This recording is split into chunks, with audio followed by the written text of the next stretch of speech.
The transport plane was going down. Engines screaming. Altitude dropping fast. In the back of the hangar, a young woman in grease-stained overalls froze as the general's voice cut through the chaos. "Real pilots here?" Everyone looked at the flight crew. But they were already wounded. The radio crackled, 60 seconds to impact. That's when she stepped forward, hands still trembling from turning wrenches 5 minutes ago. I can fly it, sir." The room went silent. Because maintenance crew don't fly missions. They fix planes. They stay on the ground. They certainly don't volunteer for suicide runs. But sometimes, the person you overlook is exactly the person you need. Before we continue, let us know where you're watching from. If you're enjoying this, don't miss out, subscribe now for more. The morning sun stretched across the European airbase like liquid gold, painting the runway in shades of amber and hope. It was the kind of morning that promised nothing but routine, another ordinary day in a place where extraordinary things were supposed to happen, just never to people like her. Elena Novak had been awake since 4:30. Not because she had to be, but because sleep had always been something that happened to other people. People who didn't carry the weight of proving themselves every single day. People who belonged.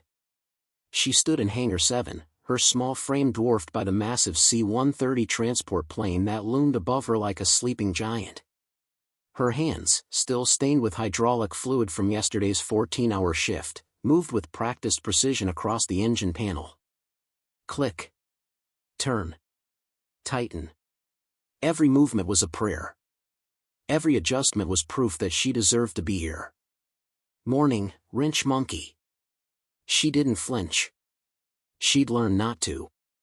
Flight Lieutenant Davies strutted past with his crew, their flight suits crisp and impossibly clean, their laughter echoing through the hangar like they owned the air itself.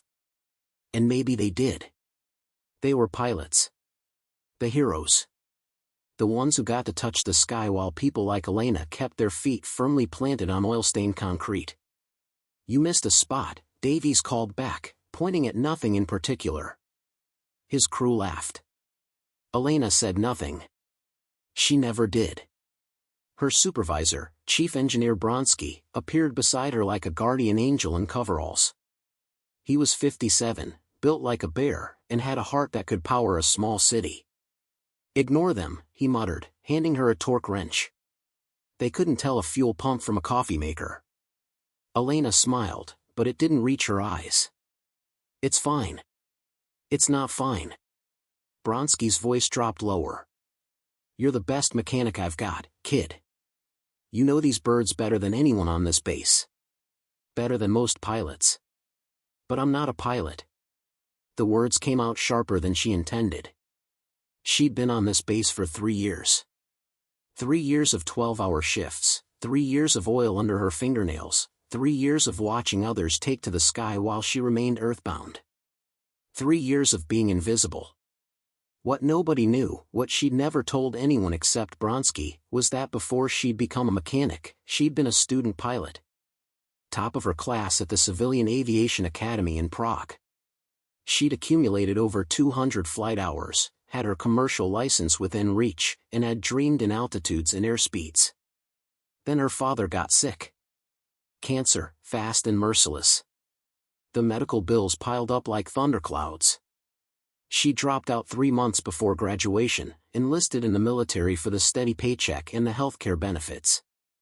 They'd looked at her resume, seen incomplete pilot training, and stamped maintenance across her file. And that was that. Dreams didn't pay for chemotherapy. Her father had survived. She'd saved him. But in the process, she'd buried the part of herself that belonged in the cockpit. She told herself it was worth it. Most days, she almost believed it. "You ever think about applying for flight school again?" Bronsky asked, not for the first time. "With what time? What money?" Elena wiped her hands on a rag that was probably dirtier than her hands. "Besides, I'm 26. Ancient by pilot standards. They want them young and moldable. I'm just the girl who fixes their mistakes." Bronsky opened his mouth to argue, but the hangar doors burst open. Major General Foster strode in, his uniform immaculate, his expression carved from granite. Behind him rushed a cluster of officers, their faces tight with something Elena recognized immediately, fear dressed up as urgency. "Status report." Foster's voice could cut through steel. "I need every operational aircraft ready to fly in 15 minutes. Elena and Bronsky exchanged glances. 15 minutes? That wasn't protocol. That wasn't even possible. "Sir?" Bronsky stepped forward. "We've got routine maintenance on 3 birds, and the C-130 just came in from. I don't care if they're held together with duct tape and prayers, Chief. We've got a situation." Foster's jaw tightened. Humanitarian crisis. Earthquake hit Montenegro 2 hours ago. Entire mountain village cut off. Buildings collapsed. Reports of hundreds trapped. Weather window closes in 4 hours, then it storms for the next 3 days. The hangar erupted into controlled chaos. Mechanics scattered like startled birds, running diagnostics, checking fuel levels, pulling equipment. Elena's hands moved on autopilot, her mind already 3 steps ahead, calculating what needed to happen to get these planes airborne. "We need transport," Foster continued, his eyes scanning the hangar. "Heavy transport. The C-130 is our best bet for that terrain." "She's ready, sir," Elena heard herself say. Every head turned toward her. She swallowed hard. "The C-130. I just finished pre-flight. She's fully operational." Foster's eyes landed on her for maybe the first time ever. She felt the weight of his gaze like a physical thing. "Good work, Sergeant." "Novak, sir." "Good work, Sergeant Novak." He'd forget her name in 10 seconds. They always did. But then Davies stepped forward, his face pale. "Sir, about the flight crew." "What about them?" "Training exercise went wrong this morning. Captain Reynolds and Lieutenant Park. Helicopter crash. They're alive, but..." Davies hesitated. "They're in the medical center. Reynolds has a concussion. Park's got 2 broken arms." The temperature in the hangar seemed to drop 10 degrees.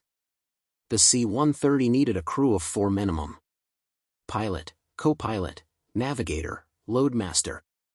Reynolds and Park were supposed to be pilot and co-pilot. "Tell me we have backup crews," Foster said, his voice dangerously quiet. "We do, sir." "But..." Davies glanced at his watch. "They're on a training run. 90 kilometers away. Won't be back for at least 3 hours. 3 hours.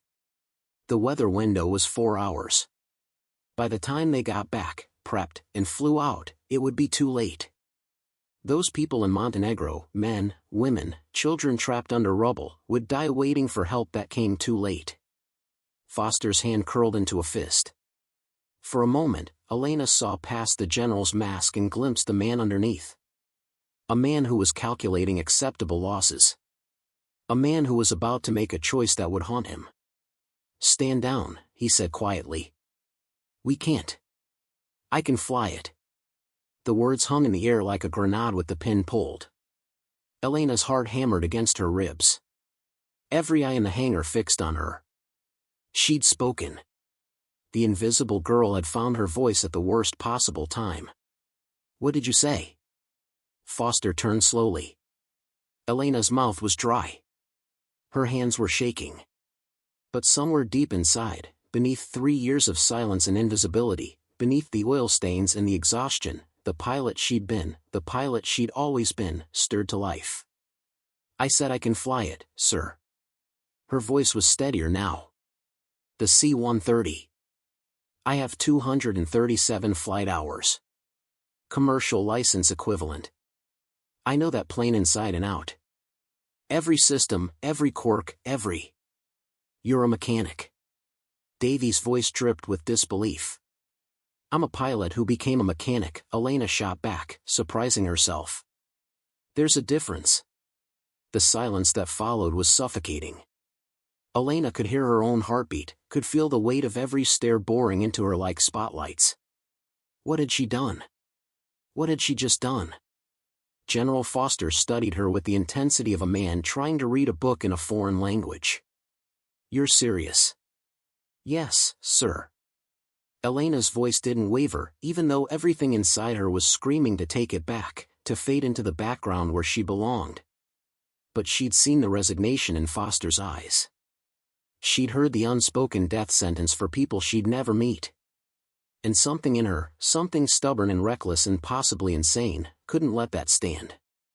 Sergeant Novak, Foster said slowly, do you understand what you're suggesting?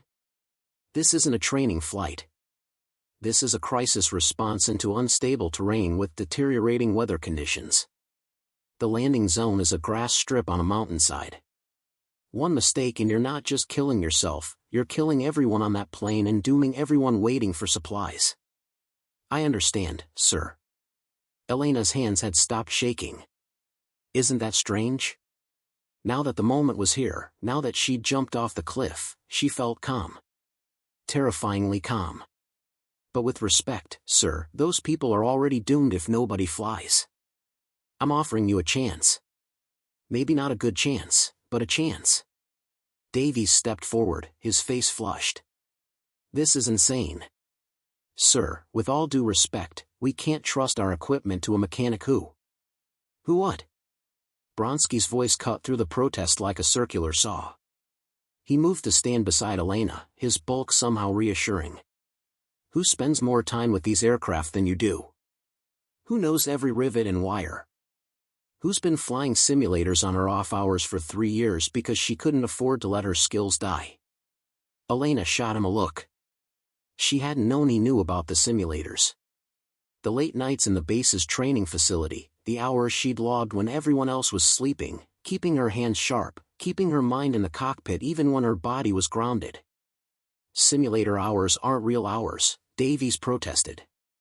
Neither is sitting in a climate-controlled cockpit making routine runs, Bronsky fired back. When's the last time you flew anything that wasn't by the book? When's the last time you had to troubleshoot a system failure mid-flight? Enough. Foster's voice silenced them both. He turned to Elena, his eyes searching. Level with me, Sergeant. Not as a soldier to a general, but as one human to another. Can you actually do this? Because if you can't, if there's even a shadow of doubt, you need to tell me now. Pride isn't worth lives. This was it. The moment. Elena could backtrack. Could say she'd gotten carried away, that she'd overestimated herself. Could fade back into the safety of obscurity. No one would blame her. They expected her to fail anyway.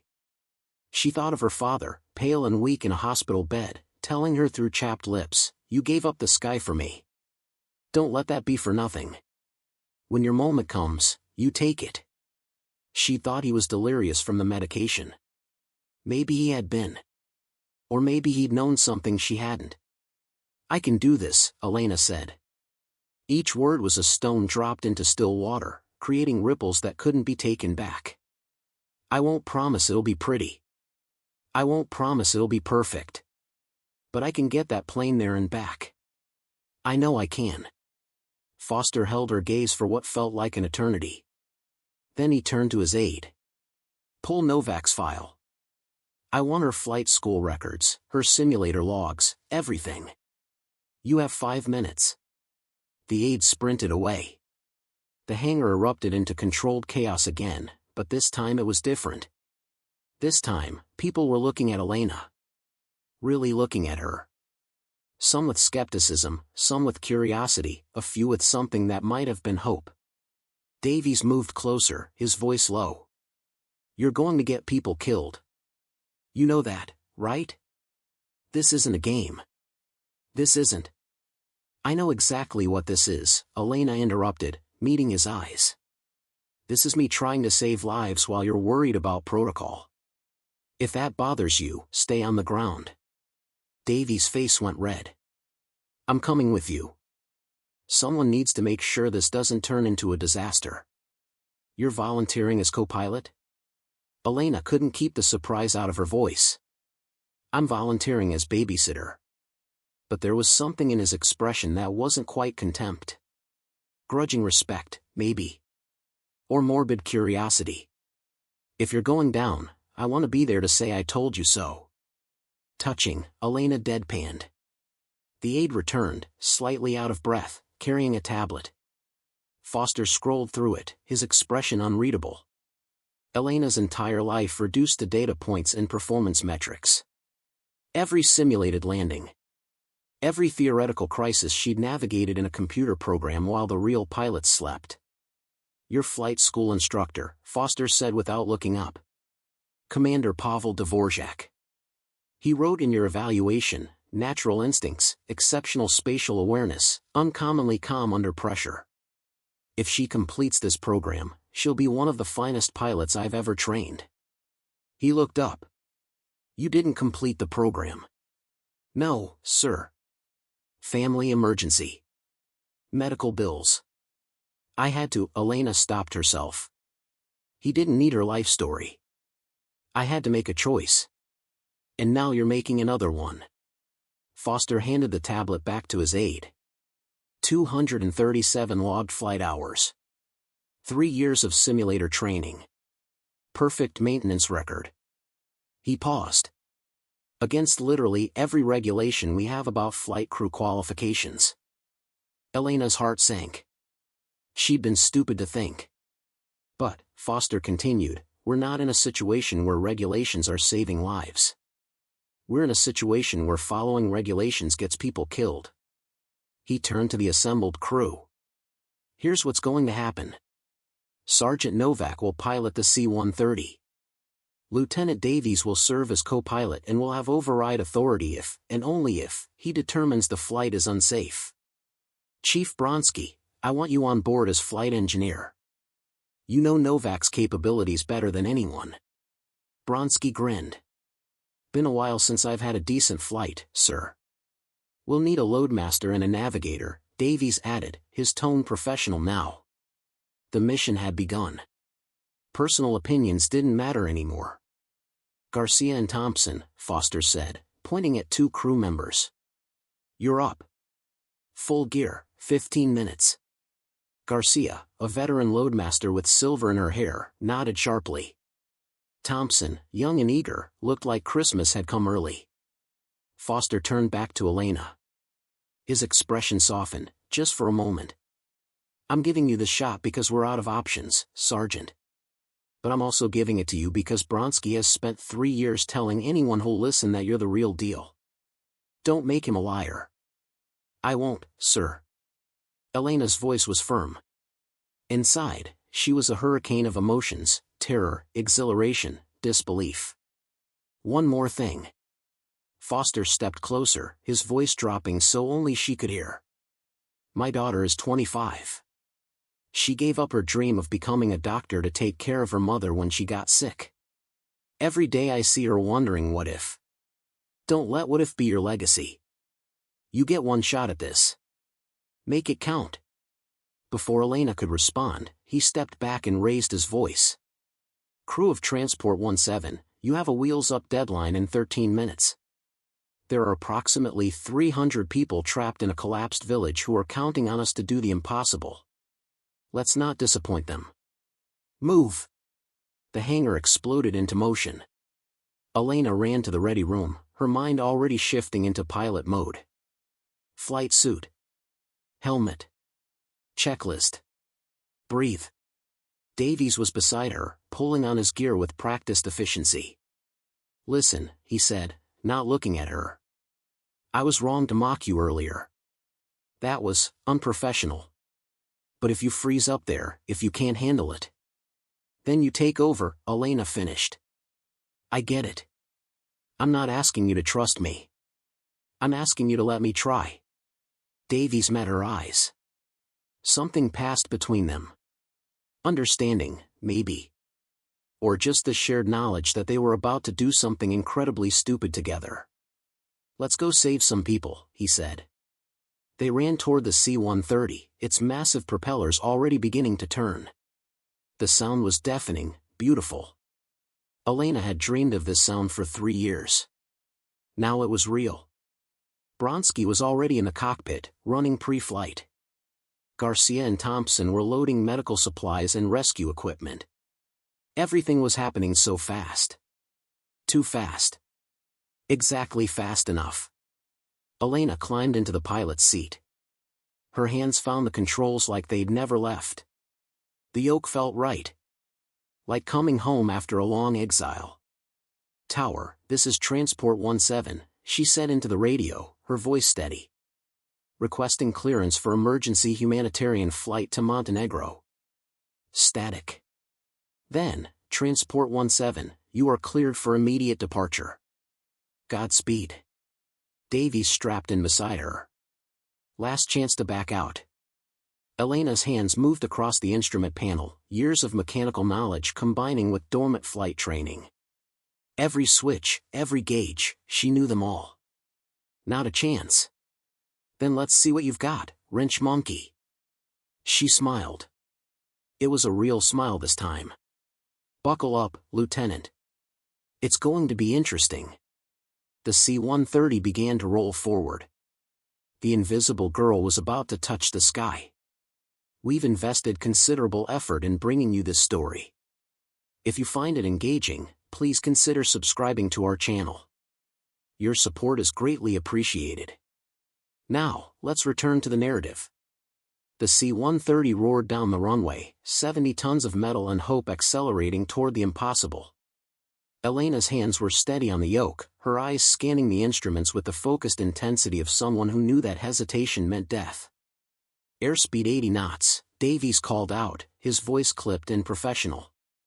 Whatever doubts he had, he'd buried them under layers of training and protocol. "Copy," Elena responded. The runway markers blurred past. Her heart hammered but her hands didn't shake. Not now. Not when it mattered.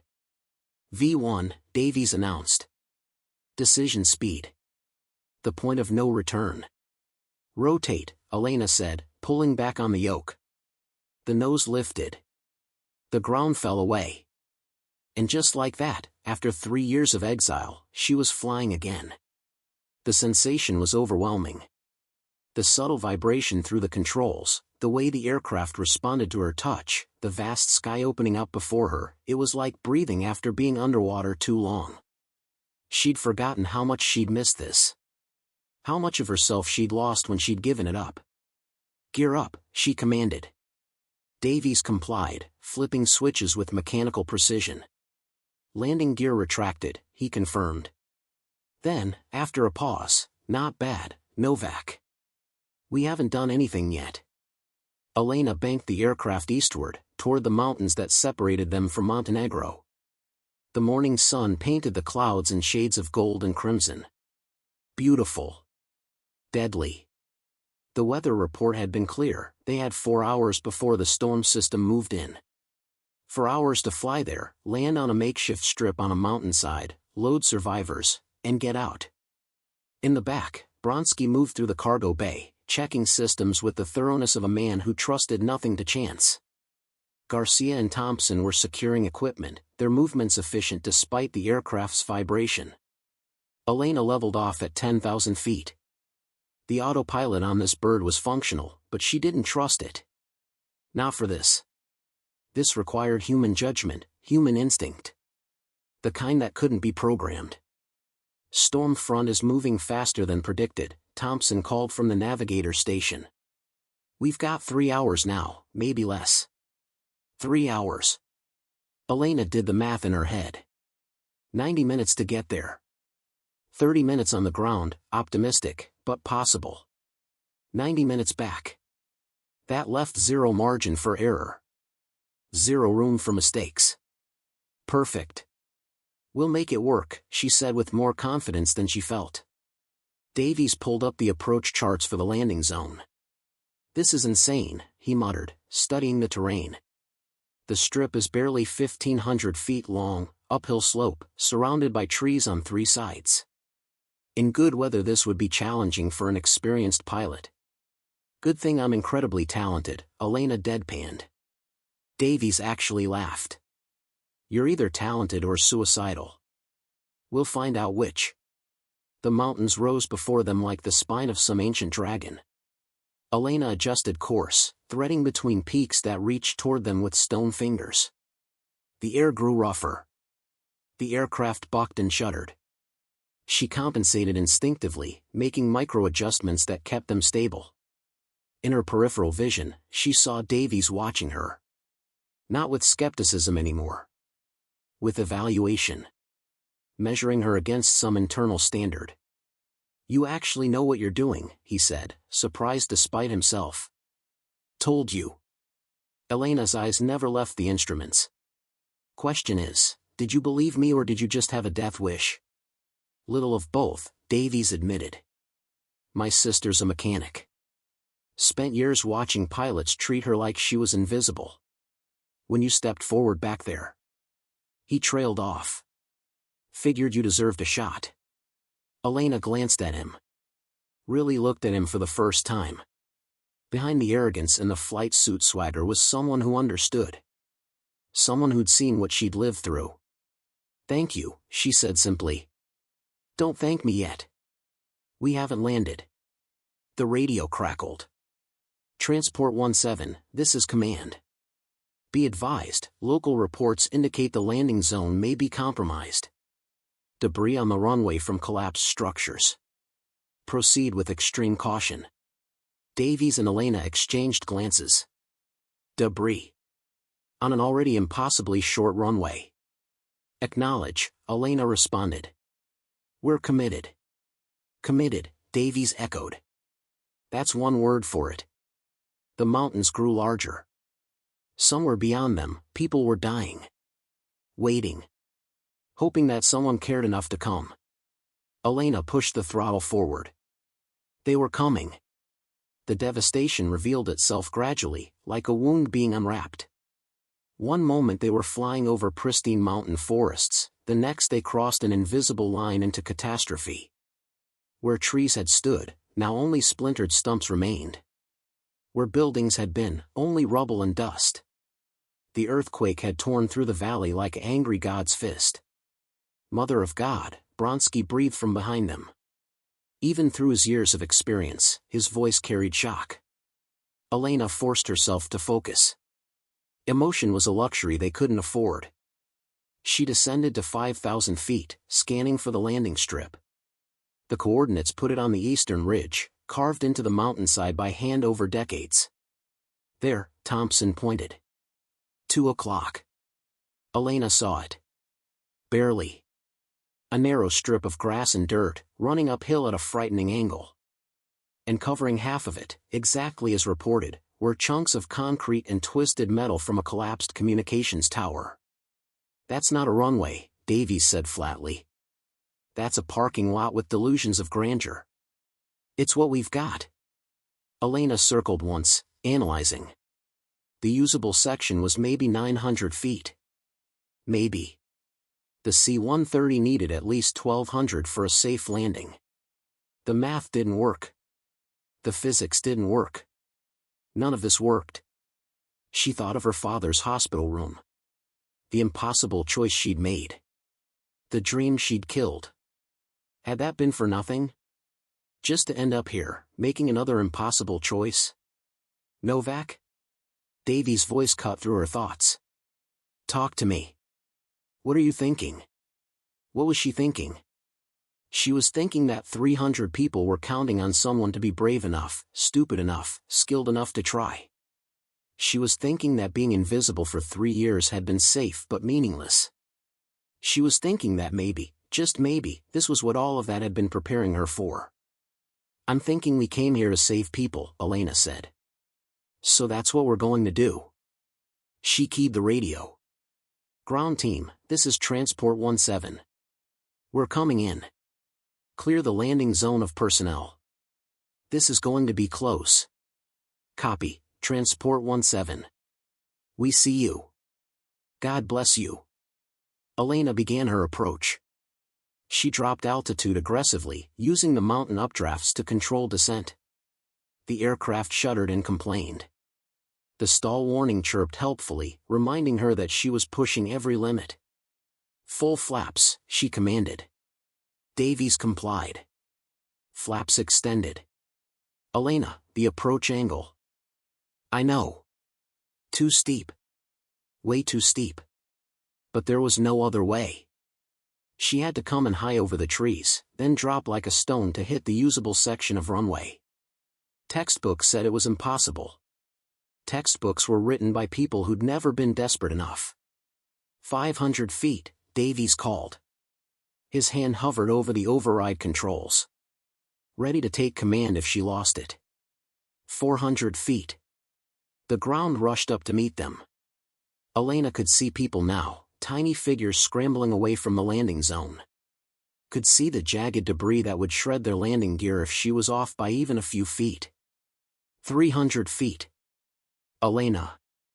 I've got it. Her voice was ice. Her hands were poetry. She cut power to 3 engines, leaving just one to maintain control. The aircraft dropped faster. The stall warning became a constant scream. 200 feet. Elena pulled back hard, flaring the nose. The rear wheels kissed the ground at the very edge of the usable runway. Then the front gear. Then she reversed thrust on all 4 engines simultaneously, the propellers howling in protest. The C-130 thundered up the incline, decelerating violently. Elena stood on the brakes. Metal screamed. Hydraulics complained. Davies gripped his armrests so hard his knuckles went white. 50 feet from the debris field. 40 feet. 30. 20. The aircraft shuddered to a stop with 15 feet to spare. Silence filled the cockpit. Elena's hands were trembling now, the adrenaline catching up. She'd done it. Somehow, impossibly, she'd done it. That was the craziest piece of flying I've ever seen, Davies said quietly. And I've seen a lot of crazy. Did it work? Elena asked. Yeah. Davies was staring at her like he'd never seen her before. Yeah, it worked. Behind them, Garcia was already lowering the rear ramp. Bronsky clapped Elena on the shoulder hard enough to bruise. Your father would be proud, kid. Would he? Elena didn't know. But for the first time in 3 years, she was proud of herself. That had to count for something. Outside, people were running toward them. Survivors. Wounded. The reason they'd come. All right, Elena said, unstrapping. We've got 30 minutes. Let's make them count. They had a long way to go. But for now, against all odds, they were here. And that was enough. The cargo bay flooded with organized chaos. Garcia and Thompson moved with practiced efficiency, guiding survivors aboard with firm but gentle hands. Elena left the cockpit, needing to see, to understand what they'd risked everything for. The faces that streamed past were studies in trauma.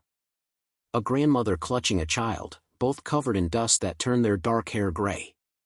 A young man with a makeshift splint on his leg, hobbling on a crutch fashioned from a tree branch. A woman whose eyes were empty, hollowed out by whatever she'd witnessed. How many? Elena asked a local rescue worker, a man whose orange vest was torn and blood-stained. We have 57 critical cases, he said in accented English. Mostly crush injuries, internal bleeding. The hospital collapsed. The doctor, his voice cracked. The doctor was inside. 57 critical. The C-130 could theoretically carry 92 passengers in standard configuration. But these weren't passengers. These were broken bodies that needed space, needed care. Garcia was already converting the cargo bay into a flying emergency room, laying out thermal blankets, checking airways, prioritizing by severity. We can take them all, Elena said. We'll make room. There are more. The rescue worker grabbed her arm. 200 more. Not critical yet, but they will be. No food, no clean water, no shelter. The storm comes tonight. We'll come back, Elena promised, knowing it might be a lie. The weather window was closing. One flight might be all they got. Davies appeared beside her. Elena, we've got a problem. Of course they did. What now? Fuel consumption on the approach was higher than projected. The aggressive descent, the reverse thrust, we burned through reserves. He showed her the calculations on his tablet. We can get these people to the nearest hospital. But we won't have enough to make it back to base. Elena stared at the numbers. They were absolute. Physics didn't negotiate. Alternative landing sites? There's a civilian airport 40 clicks south of the hospital. We can make it there. Barely. Davies hesitated. But that means we're stranded until they can get fuel to us. Could be hours. Could be a day. And the people still here? Elena gestured at the devastation beyond the aircraft. We'll have to wait for another rescue flight. If the weather holds. If command can scramble another crew. Davies met her eyes. Elena, we did what we came to do. More than what we came to do. Nobody expects us to perform miracles. But wasn't that exactly what they'd done? Landed an aircraft where it shouldn't fit, rescued people who'd been written off, proven that the impossible was just the improbable with conviction? Where did miracles end and responsibility begin? Load them up, Elena decided. All 57. We get them to hospital, we deal with the fuel situation after. Elena. That's an order, Lieutenant. She softened. Or a request. Whichever you'll actually listen to. Davies studied her for a long moment. Then he smiled, quick and crooked. You know, when we took off, I thought you were going to get us killed. Now I'm pretty sure you're going to get us court-martialed instead. Somehow that's worse. I'll put in a good word for you, Elena deadpanned. They loaded the survivors with desperate speed. Bronsky worked miracles with weight distribution, ensuring the aircraft remained balanced despite the irregular cargo.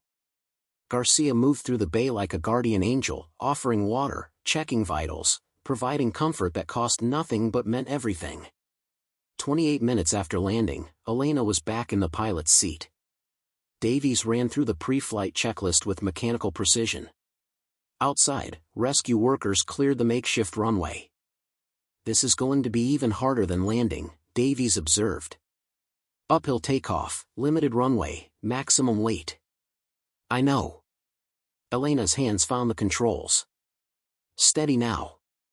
Sure. But we're lighter than when we landed. The fuel we burned gives us an advantage. That's insane logic. You have better logic available? Davies laughed, slightly manic. Not even a little bit. Elena advanced the throttles. All 4 engines roared to life. The C-130 began to roll forward, accelerating slowly, too slowly, up the incline. The end of the runway approached. Beyond it, a cliff face and a very long fall. Airspeed 60 knots, Davies called. They needed at least 90 to rotate. 70 knots. The cliff was coming fast. 80 knots. Bronsky appeared between them. Come on, baby. Fly. 85. The end of the runway was 300 feet away. 200 feet. 100 feet. Rotate. Elena pulled back. The nose lifted. The main gear left the ground. For one terrifying moment, they hung in the air, suspended between earth and sky, neither flying nor falling. Then the engines found their rhythm. The aircraft climbed. They cleared the cliff with 20 feet to spare. In the cargo bay, someone started crying. Then someone else started praying. Then, impossibly, someone started laughing. Elena exhaled. She hadn't realized she'd been holding her breath. Hospital ETA 45 minutes, Thompson called from navigation. Weather front ETA 2 hours. They'd made it. Against physics, against regulations, against common sense, they'd made it. Davies was grinning like an idiot. Novak, you're either the luckiest pilot alive or the best. I honestly can't tell which. Why not both? Elena grinned back. Behind them, 57 people who shouldn't have survived were flying toward salvation. It wasn't all of them. It wasn't even most of them. But it was something. It was enough to matter. Elena set course for the hospital, her invisible wings finally carrying her home. The hospital materialized through the haze like a beacon, a Soviet-era concrete structure that had somehow weathered decades and disasters. Elena brought the C-130 down on the adjacent field that served as their emergency helipad, the landing gear sinking slightly into ground still soft from yesterday's rain. Medical teams swarmed the aircraft before the propellers stopped spinning. Garcia coordinated the evacuation with military precision, ensuring the most critical cases got attention first. Elena watched from the cockpit as stretchers loaded with broken bodies disappeared into the building, each one a life saved by inches and seconds. "Fuel truck is 40 minutes out," Davies reported, hanging up the radio. "Weather Bureau says we've got 90 minutes before the storm hits full force." The math was tight. Almost impossibly tight. But they could refuel and get airborne before the worst hit. Return to base. Mission accomplished. Everyone would call them heroes. There would be medals, commendations, probably a strongly worded lecture about protocol followed by a promotion nobody would admit was related. Elena should have felt relief. Victory. Instead, she felt hollow. 200 more, she said quietly. What? The rescue worker said 200 more survivors still at the site. Not critical yet. But when that storm hits, she didn't finish. Didn't need to. Hypothermia killed as surely as crushed organs, just slower. Davies was quiet for a moment. When he spoke, his voice carried warning. Elena. We can't. I know. We barely made the first flight. The runway's getting worse, aftershocks, more debris. Weather's deteriorating. And even if we could land again, we can't take 200 people. Not even close. I know, Elena repeated. So why do you look like you're planning something stupid? Because she was. Because somewhere between the hangar and here, between being invisible and being seen, between accepting limitations and defying them, something had shifted. The girl who'd spent 3 years in the shadows had remembered what sunlight felt like. How many could we take? Elena asked. Realistically. If we stripped everything non-essential, pushed weight limits. Maybe 60. 70 if we're suicidal. Davies studied her face.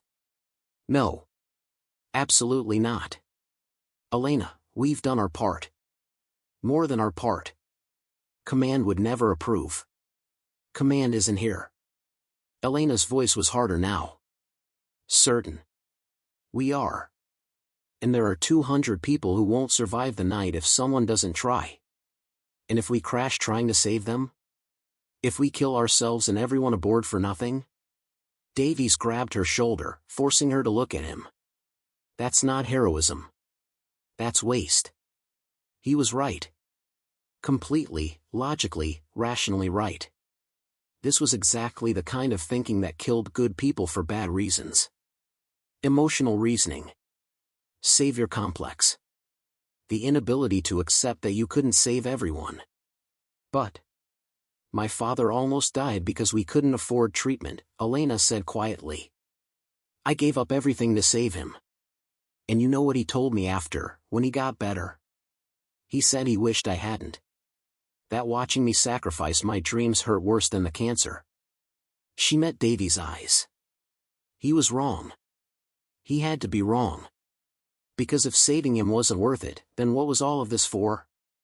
This isn't about your father. It's exactly about my father.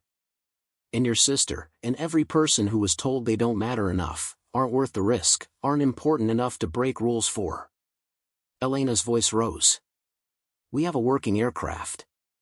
We have a window, barely, but we have it. We have the ability to try. Doesn't that create an obligation? In the cargo bay, Bronsky appeared.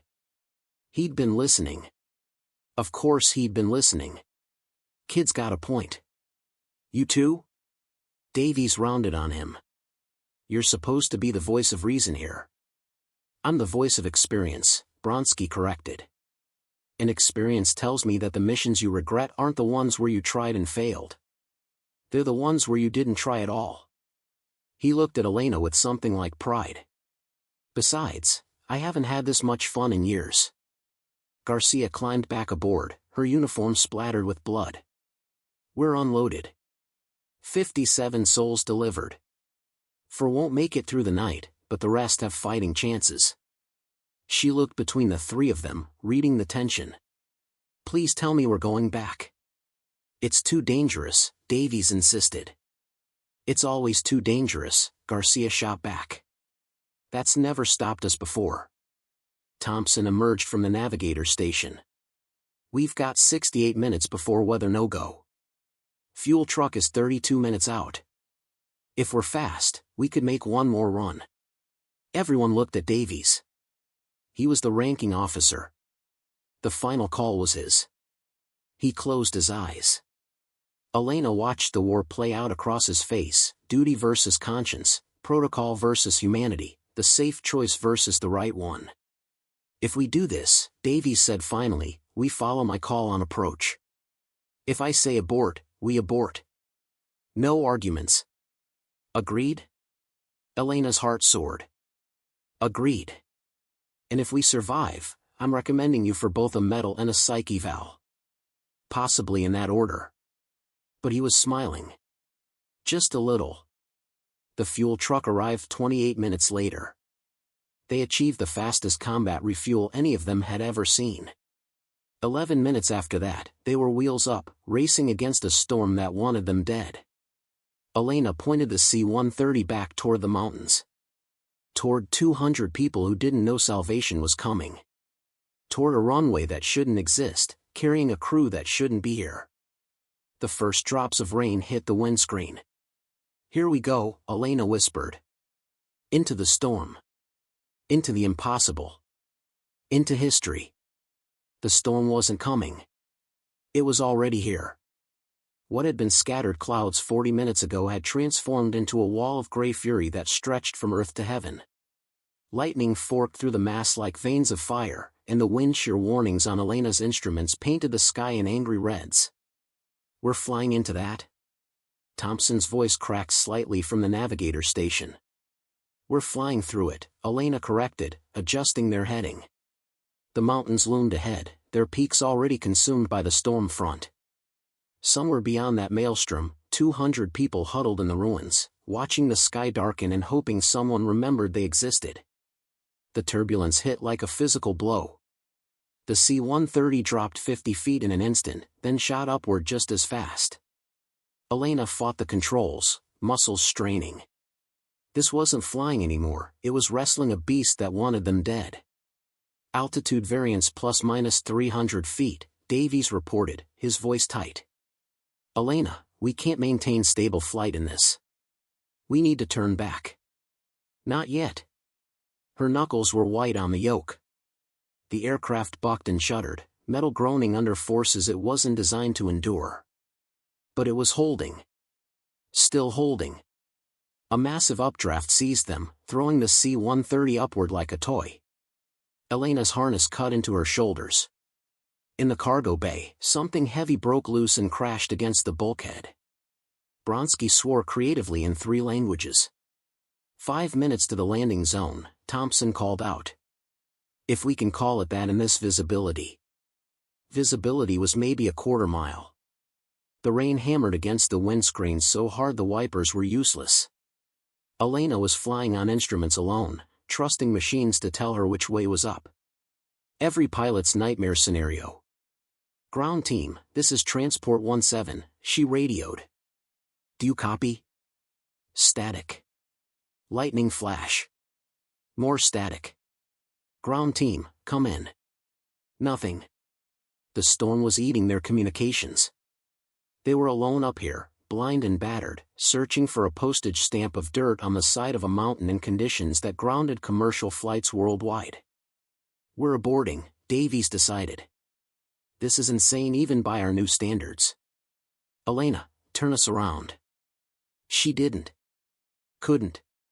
Because somewhere in that electronic hash, she thought she'd heard something. A voice. A word. She keyed the radio again. Ground team, if you can hear me, activate emergency beacons. Light anything that burns. We're coming for you. More static. Then, faint, breaking up, almost lost, a voice, copy, transport, 7. You. God, you, hurry. They're alive, Elena breathed. They're waiting. They'll keep waiting, Davies argued. We come back when? There's no coming back. Elena's voice cut through the cockpit like a whip. You know that. I know that. The moment we turn around, this window closes for days. Maybe weeks. They don't have days. Davies stared at her. In his eyes, she saw the same calculation playing out. The same impossible math. The same recognition that sometimes the choice between right and wrong is actually a choice between terrible and worse.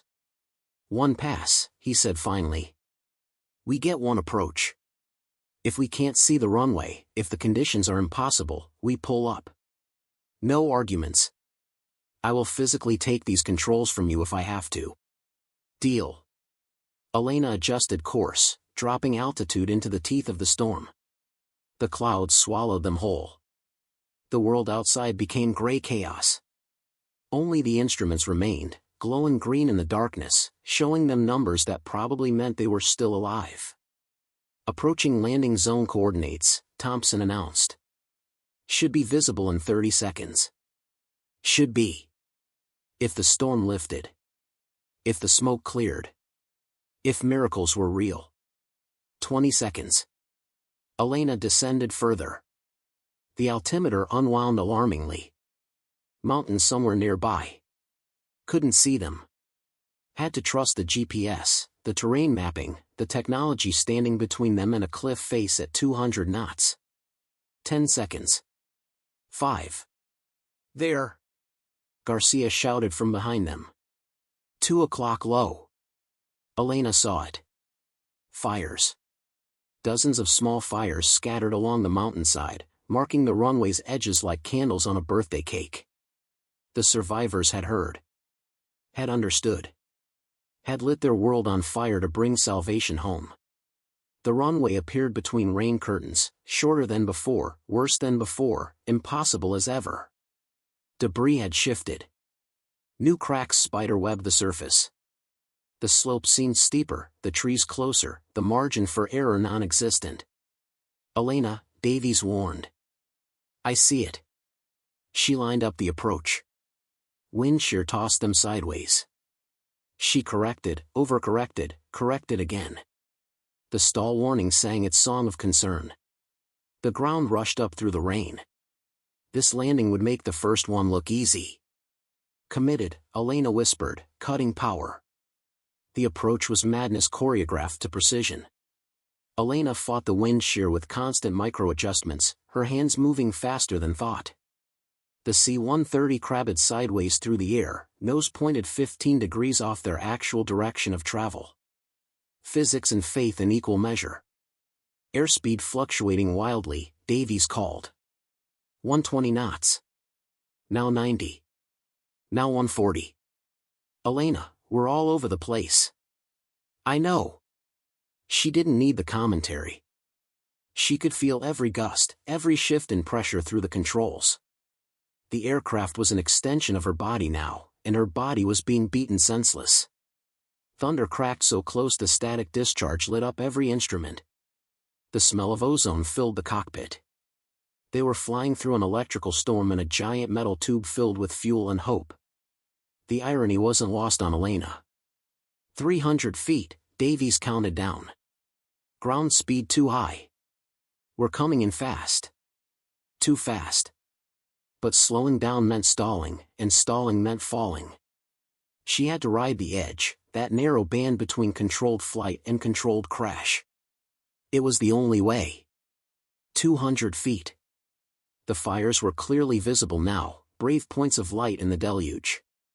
Elena could see people between them, shadows running, clearing debris, making the impossible slightly less impossible. A massive downdraft seized them. The C-130 dropped like a stone. Elena's stomach lurched into her throat.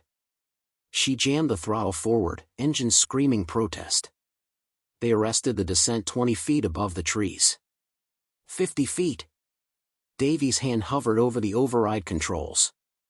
Elena, this is... I've got it. The runway filled her vision. She cut power to all engines simultaneously, a technique that was technically suicidal. The aircraft dropped the final distance, rear gear connecting with Earth with a bone-jarring crunch. Then the front gear. Then all hell broke loose. The runway was slick with rain and mud. The brakes grabbed, released, grabbed again. Elena stood on them with her full weight. The C-130 hydroplaned, sliding sideways. She corrected with rudder, too much rudder. They started rotating. We're spinning. Thompson shouted unnecessarily. Elena released the brakes, let them rotate 30 degrees, then reapplied everything she had. The aircraft shuddered, straightened. The debris field rushed toward them. She could see individual chunks of concrete now, twisted rebar reaching up like claws. 50 feet to impact. 40. 30. She threw the propellers into full reverse. The engines howled. Metal screamed. Something in the landing gear assembly made a sound that definitely shouldn't happen. 20 feet. 10. The C-130 stopped with the nose wheel 6 feet from a piece of wreckage that would have gutted them like a fish. Silence. Except for the rain hammering on the fuselage. Except for 5 people breathing like they'd just run a marathon. Except for Elena's heart trying to punch through her ribs. I'm going to be sick, Thompson announced conversationally. Get in line, Davies muttered. He turned to Elena, his face pale. That was the worst landing I've ever experienced. It was also possibly the best flying I've ever seen. I'm very confused about how to feel. Elena's hands were shaking so badly she had to grip the yoke to make them stop. Feel however you want. We're on the ground. That's what matters. Garcia was already lowering the ramp. The sound of rain intensified, mixing with voices, dozens of voices calling out in a language Elena didn't speak but understood perfectly. The universal language of desperation and relief. They flooded in. Not in the organized way the first group had, with triage and priority. This was chaos, families clinging together, elderly being carried, children crying, everyone soaked and shaking and alive.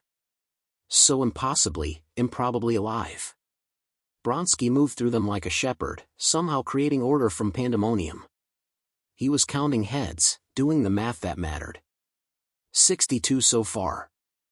We can fit maybe 10 more without compromising safety. 15 if we redefine safety. 15, Elena decided, climbing out of her seat. Her legs nearly buckled. The adrenaline crash was hitting hard. She steadied herself against the bulkhead and made her way to the cargo bay. The scene was overwhelming. Wet, frightened people packed into every available space. A mother pressed an infant into Elena's arms without asking, trusting completely. The baby was tiny, wrapped in a soaked blanket, perfect and fragile. We get them out, Elena said to no one and everyone. All of them. Whatever it takes. A man in tattered clothes grabbed her hand. His eyes were wet, from rain or tears, impossible to tell. He said something in his language, urgent and grateful. She didn't need translation. 10 more minutes, she told Bronsky. Get as many as we can. Priority to families with children. Davies appeared beside her.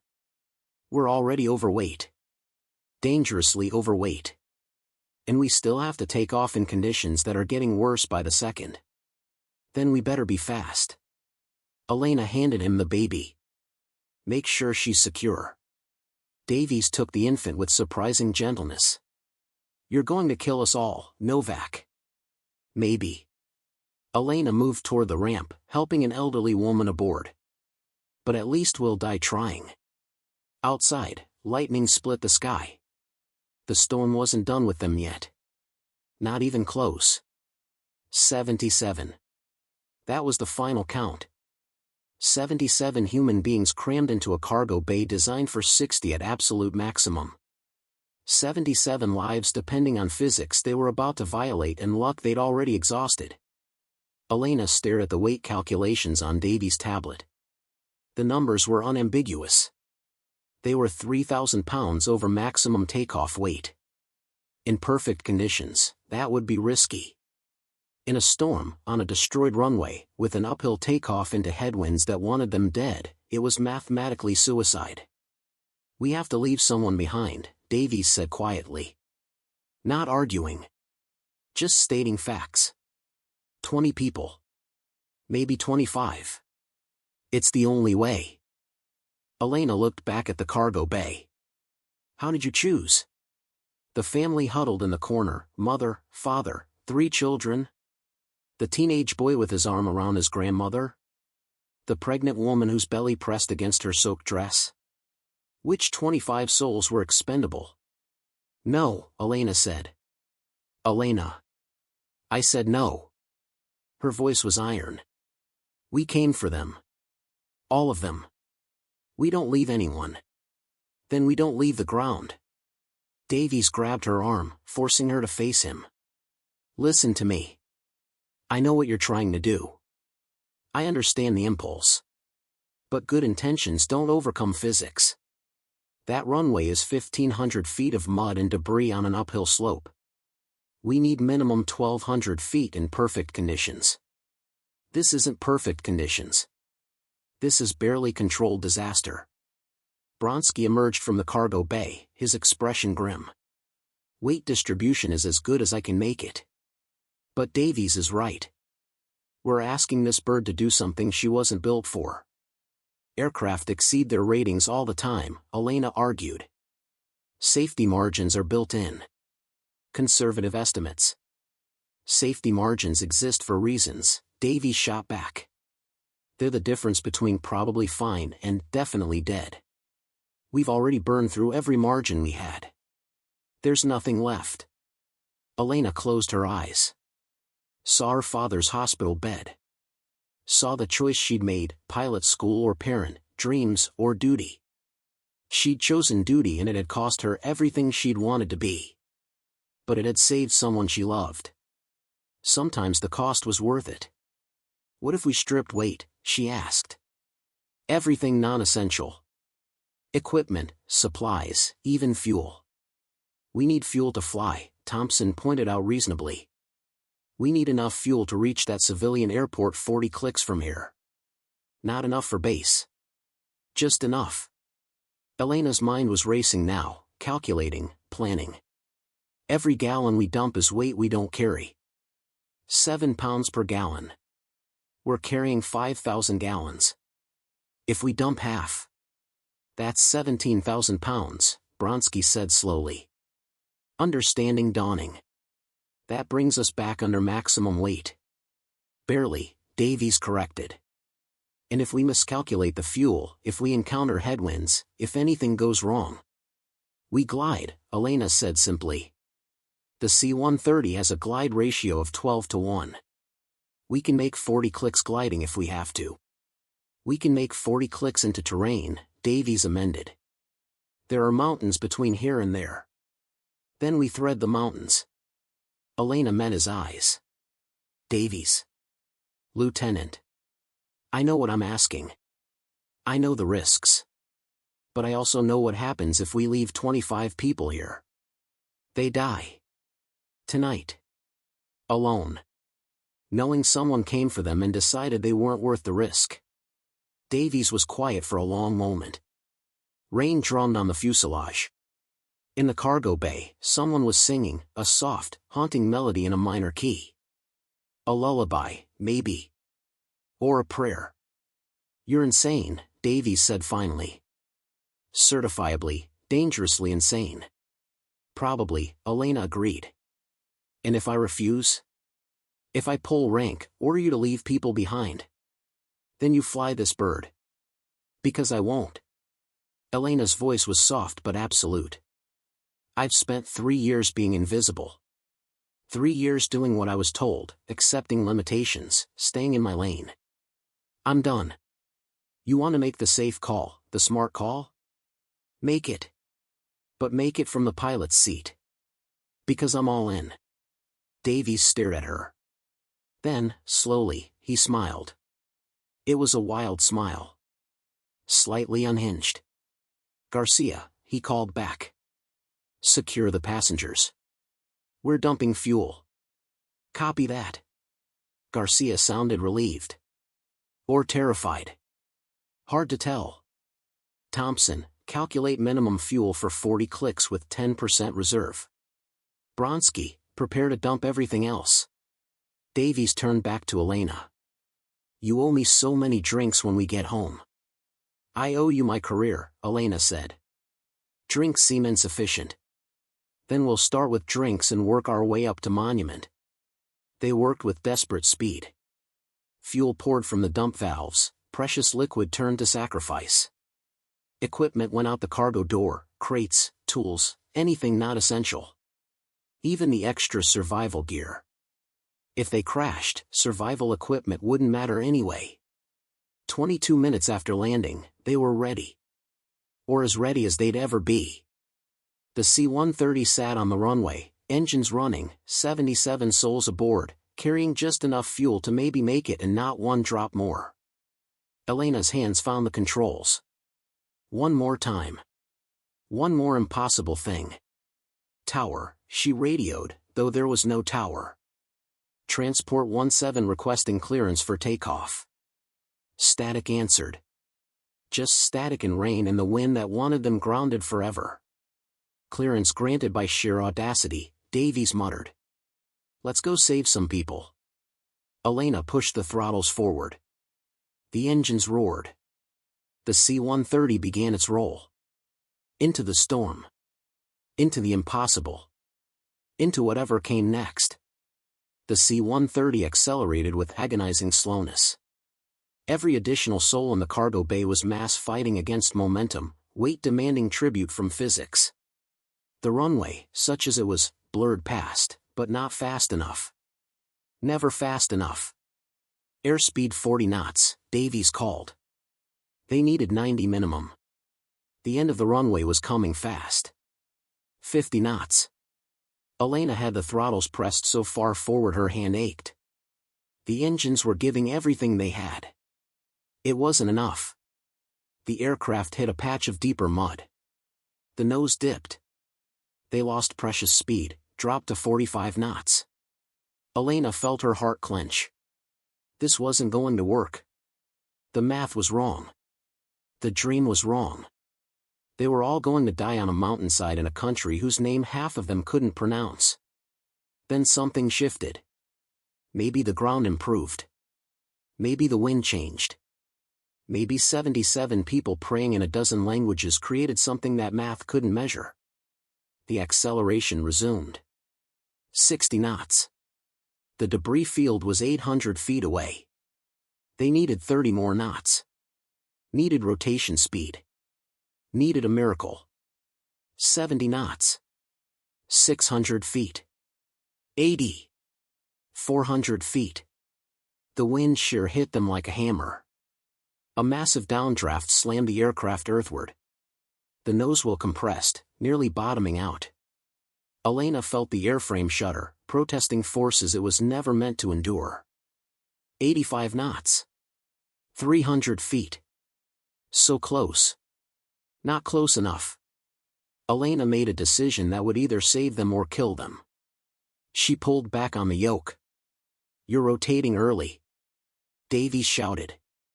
We don't have the speed. We don't have the runway. Elena shot back. The nose lifted. The main gear was still on the ground, still rolling, eating up the last precious feet of dirt and hope. 200 feet. The main gear lifted. They were airborne. Barely. The aircraft hung in the air like a stone that hadn't realized it should fall. The stall warning screamed. Every instrument painted red. 100 feet to the debris field. Come on, Elena whispered. Fly. Please fly. 50 feet. The aircraft wallowed, neither climbing nor falling. suspended in that terrible moment between success and catastrophe. In the cargo bay, 77 people held their breath. 77 hearts beat as one. 20 feet. The C-130 found its rhythm. The engines, pushed past any reasonable limit, delivered just enough thrust. The wings, carrying weight they shouldn't bear, generated just enough lift. They climbed. 5 feet. 10 feet. 15. They cleared the debris field with inches to spare. The cliff edge passed beneath them. Open air. They were flying. The cargo bay erupted in cheers. Crying. Laughter. The sound of people who'd been dead remembering what alive felt like. Davies was laughing too. Or crying. Possibly both. You did it. You insane, brilliant, impossible person. You actually did it. Elena couldn't speak. Every muscle trembled with exhaustion and adrenaline. She'd done it.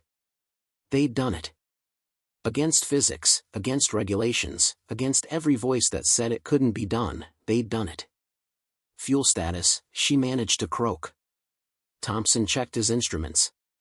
We have enough. Barely. If we maintain optimal speed, minimal altitude variance, and don't encounter any significant headwinds. He paused.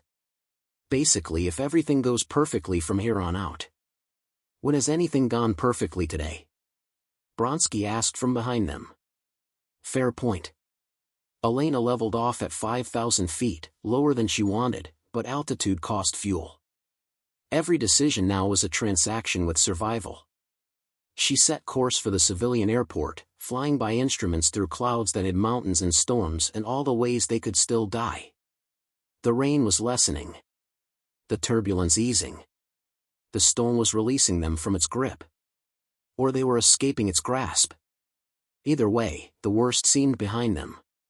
20 minutes to airport, Thompson announced. Fuel reserves holding steady.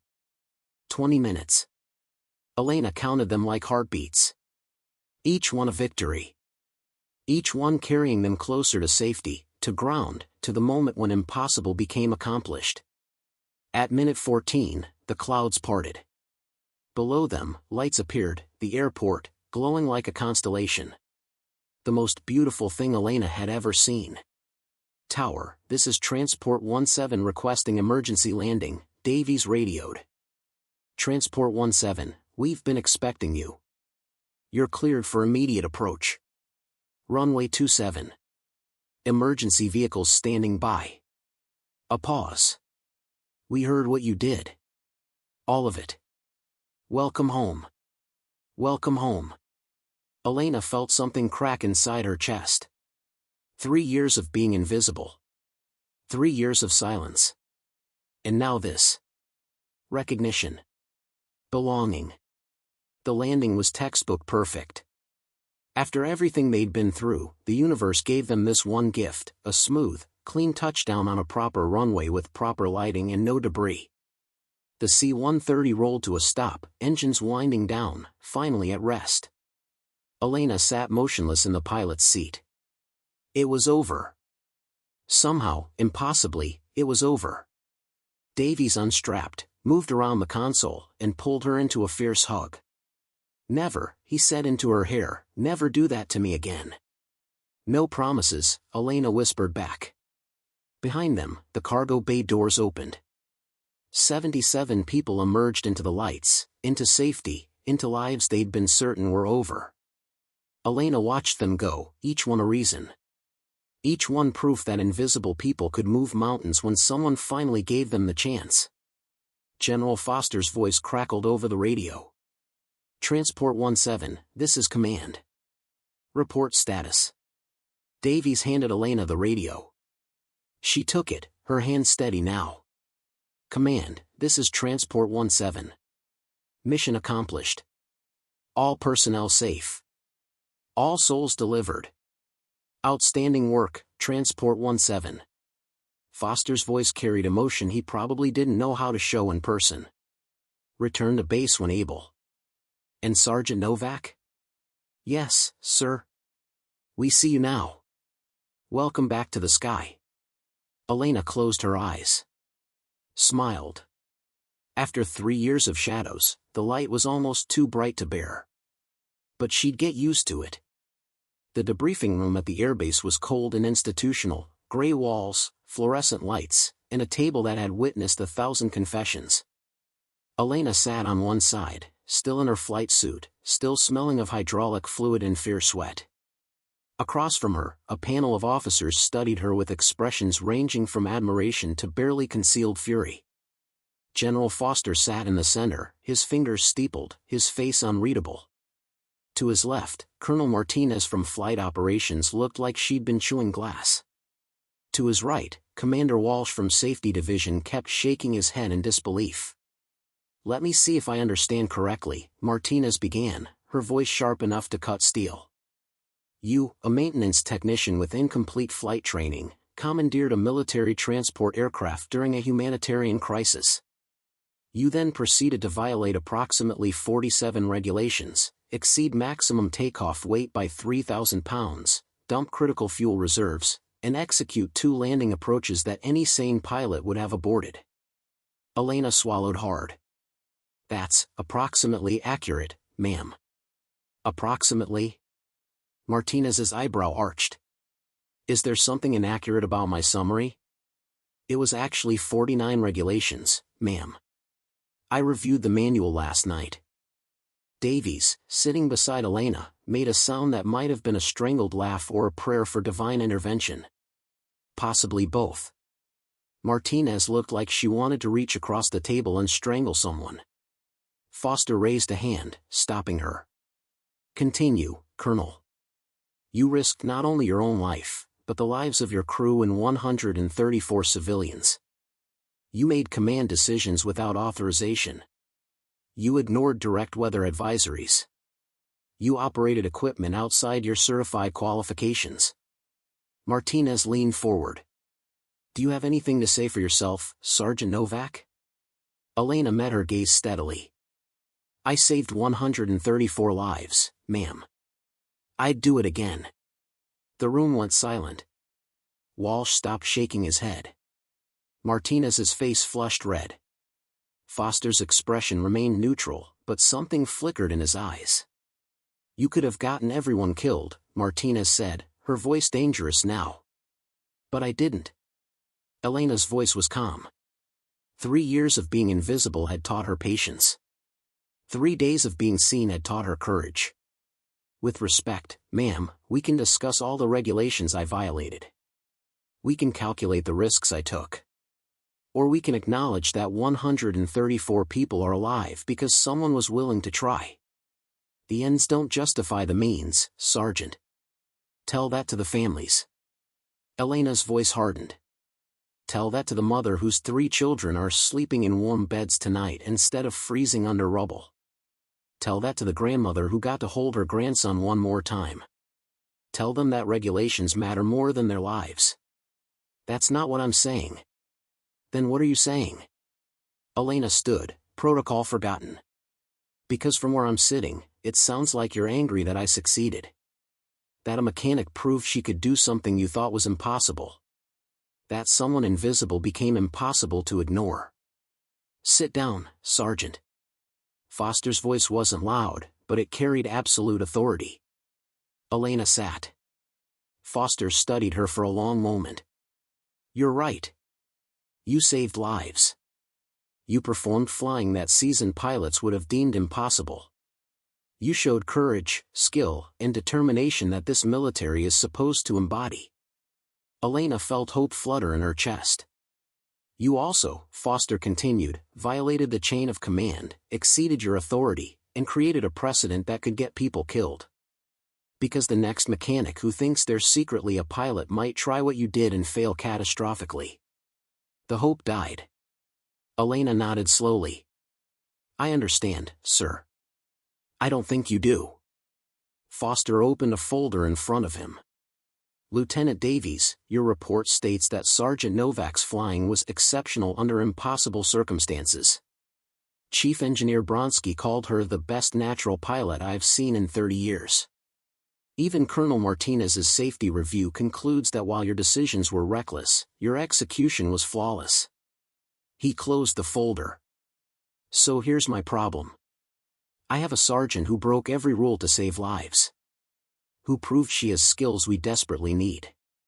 But who also can't be rewarded for insubordination without undermining military discipline. He looked directly at Elena. What do I do with you, Sergeant Novak? Elena had no answer. She'd known this moment would come. Had accepted it. Some prices were worth paying. Davies spoke up. Sir, if I may.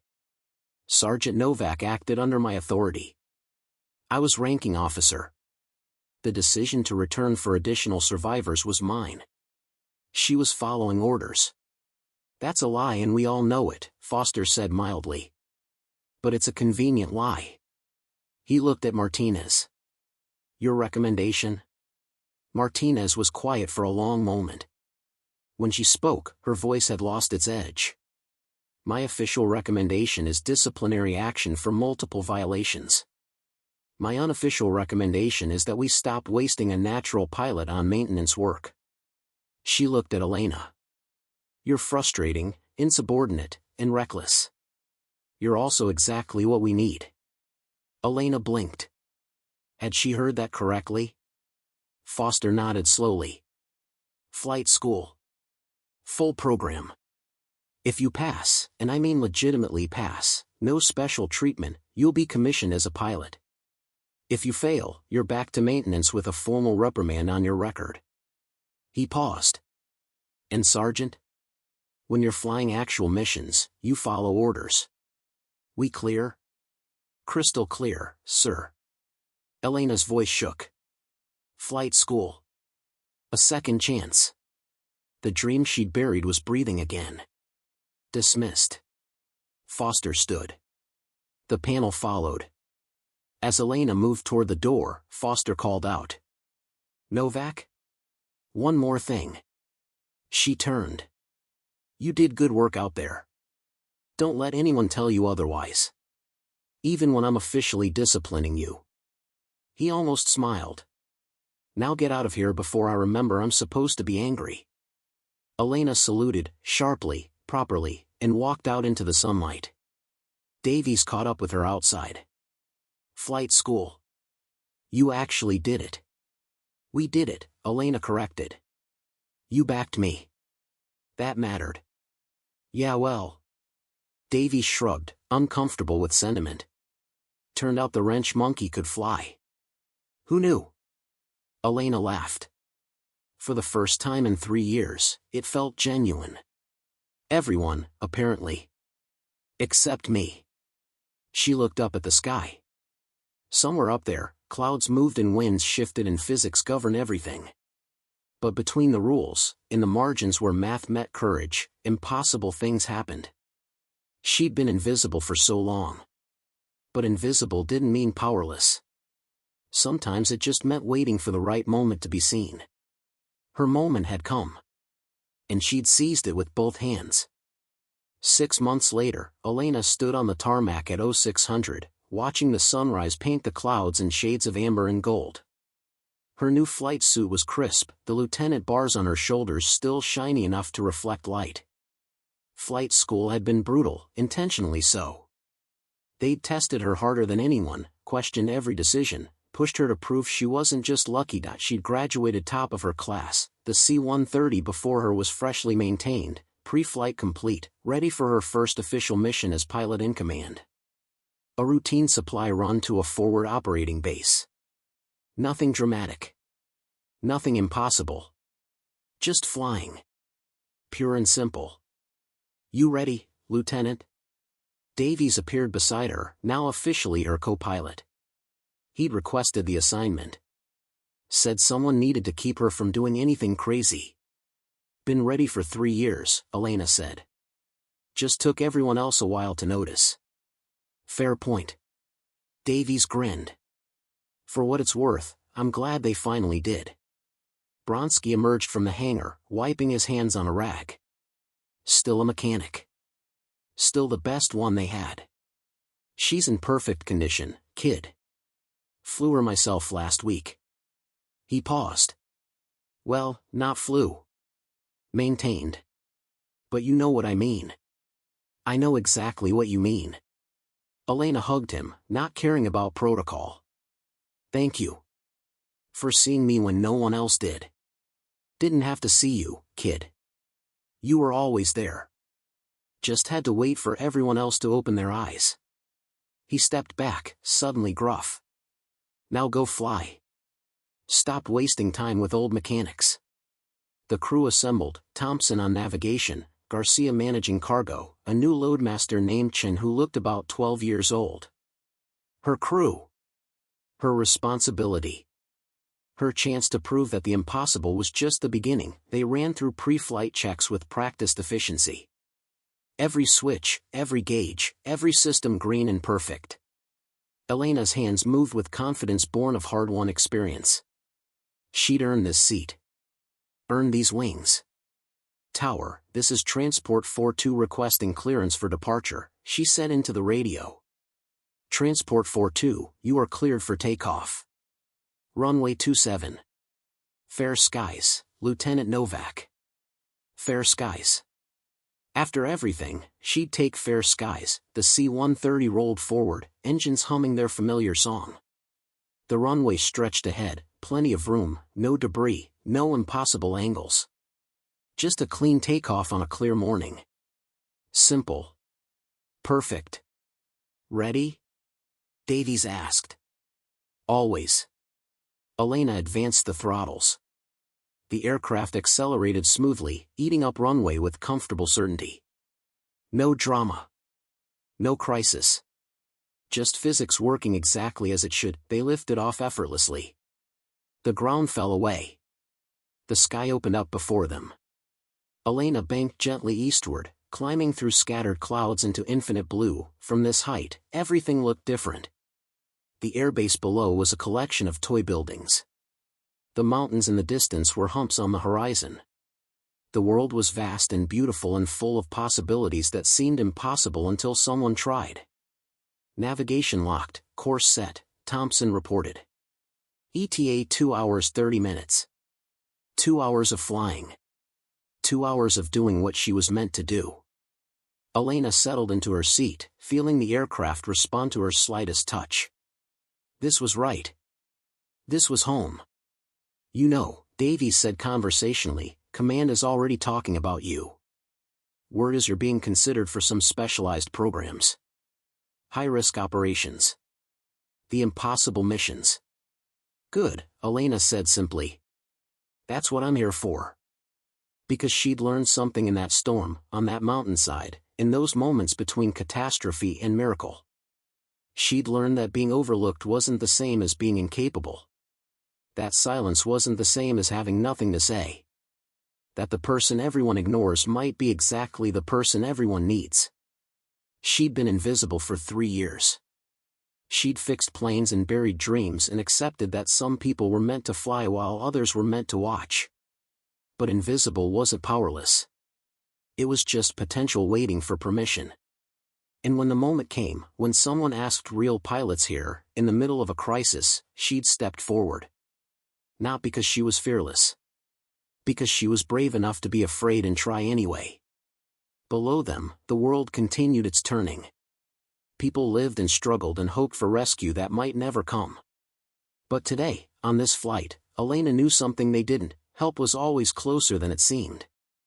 Salvation often wore grease-stained coveralls. Heroes didn't always look like heroes until the moment demanded they become one. The radio crackled. Transport 42, this is command. Be advised, weather developing at destination. Might get interesting. Davies glanced at Elena. Interesting. That's never good. Elena smiled. The kind of smile that had learned to find joy in impossible things. Lieutenant, after what we've been through? This is just another Tuesday. She adjusted course slightly, aiming for the storm that was forming on the horizon. Not away from it. Toward it. Because that's what pilots did. That's what she did. The girl who'd lived in shadows had found her light. The mechanic who fixed broken things had fixed herself. The invisible woman had become impossible to ignore. And somewhere, in hangars and maintenance bays across the world, other invisible people were watching. Learning. Waiting for their moment to step forward and show everyone what they'd always been capable of. Elena hoped they wouldn't wait as long as she had. The sky was big enough for everyone. She pushed the throttle forward and flew toward whatever came next. Ready. Always ready. Up next, you've got 2 more standout stories right on your screen. If this one hit the mark, you won't want to pass these up. Just click and check them out. And don't forget to subscribe and turn on the notification bell so you don't miss any upload from us.